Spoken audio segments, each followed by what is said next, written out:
বাগনিয়া বেকার তো আর ভালো লাগে না মোর মুই তো অনেকদিন হইতে বেকার তোর আমি ও ঝগড়া খাই দেওয়া শুরু করছে ঘরে টাকা পয়সা নাই খাওয়া দাওয়ার কষ্ট আর কি ব্যবসা করা যায় বাবু কি ব্যবসা করা যায়?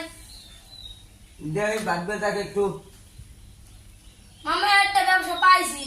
কি ব্যবসা এতে বুদ্ধি লেগে হ্যাঁ বুদ্ধি লেগে এতে তো বুদ্ধি লেগে মামা। তার বুদ্ধি কর একটু ভাব ভালো মতন তাই পারবা তো তুমি ব্যবসা? হ্যাঁ পারবো তাই আর রাজনীতির ব্যবসা করি। আরে পারা তোর আমি তো একজন বুদ্ধিজীবী সেই বুদ্ধি দেবে তাই রাজনীতির ব্যবসা করি মামিদের হ্যাঁ দিকে। হ্যাঁ হ্যাঁ খুব কুটতে নামটা আছে মামা আমি কি নেব রাজনীতির নাম বাবা তুই একটা বাদ্যে দেখ কি নেব? দেখ তুই একটা নাম হালাই তো আও রাজনীতির নাম রাখি মামা বাগনের রাজনীতি। হ্যাঁ হেই ভালোই মামা আচ্ছা, হেইটাই। হ্যাঁ মামা তুই ভালো কথা কইছ তোর তোর কাট কাট কাট মামা মোর এক পজিটিভ পোলাবান আছে হেগো ডাক দেবো। হ্যাঁ ডাক দিস একটু ডাকস করা লাগবে মামা। হ্যাঁ বেড়া তোর মুয়ানে তোর মামি দেবে আনে আচ্ছা তোমার মামা এই পোলাবান লইছি দাও তোমার কেমন পছন্দ হয় না না হয়।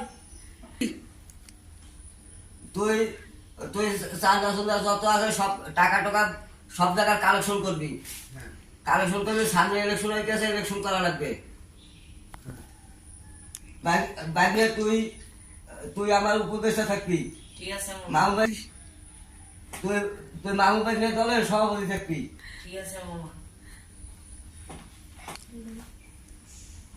আর তুই তুই থাকবি মামু ভাই দলের আমার উপদেষ্টা জি তুই মামু ভাই দলের সচিব ঠিক আছে এ মামা মোরে তো কোনো পদ দিলেন না।